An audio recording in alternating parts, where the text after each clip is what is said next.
Too much light. All right. So we are live on Facebook over here and YouTube over here, and we're reading from the Daily Drucker, and we're reading from February 24th. Legitimacy of the corporation.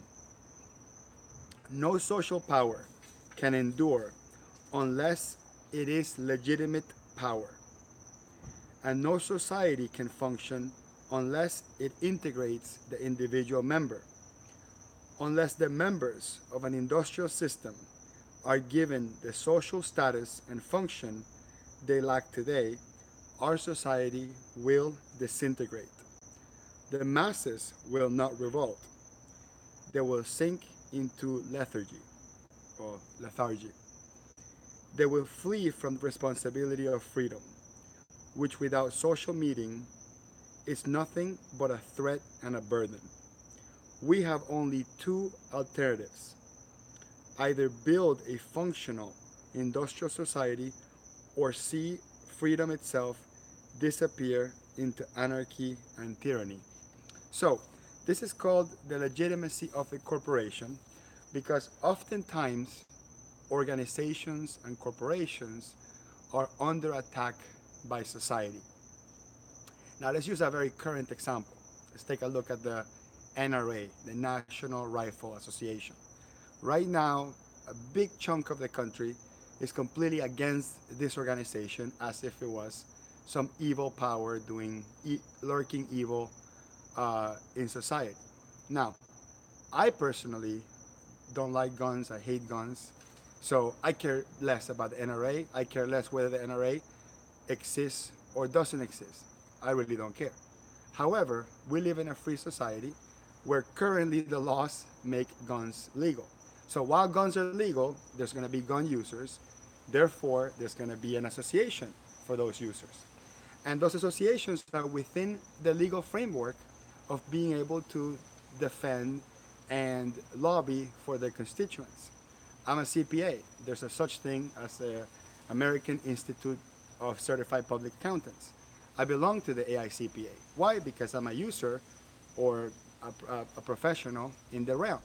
And I expect that organization to act in my behalf. Again, I am not loving for or against any specific organizations.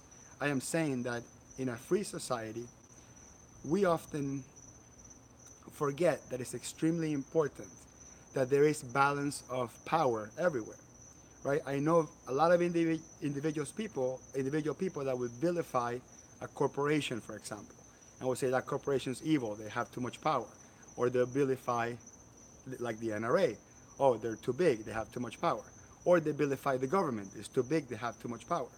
Remember that corporations and organizations alongside with individuals in society are the ones that balance and even out the power. We don't want one organization to be too powerful.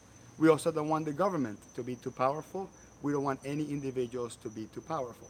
So our legal system allows us to create corporations, businesses, and organizations, for profit and non-profit, that serve that purpose. They are another entity in society that can represent a bigger group. Again, I don't want to turn this into politics, and it's really not meant to be that.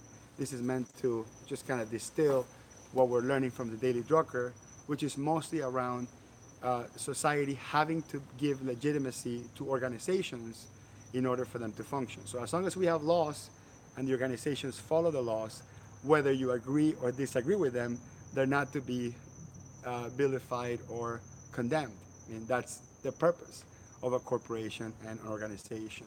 So I invite you to think a little bit more objectively when conversations come up about maybe one company that's too powerful or has too much lobbying power with our government, or one organization such as the one I mentioned that is quote unquote too powerful and has too much influence in our government. We are not going to be able to knock them down through the corporations themselves. We have to really influence the government ourselves. If you want to change, society, if you want to improve society, we have to get involved in politics in one way, shape, or form, instead of just sitting there and vilifying a company, for being a pollutant, or a company for shipping jobs overseas, or a company for exploiting people, for charging too much for commodities, or a non-profit organization that's doing what they are allowed to do in their legal framework. So that's really what I wanted to do. I wanted to just kind of talk about the importance of us being a little bit more objective when we look at the role of organizations, whether for profit or non-profit, in our society. So today's Friday, and I'll see you with the Daily Drucker on Monday. Have a good weekend.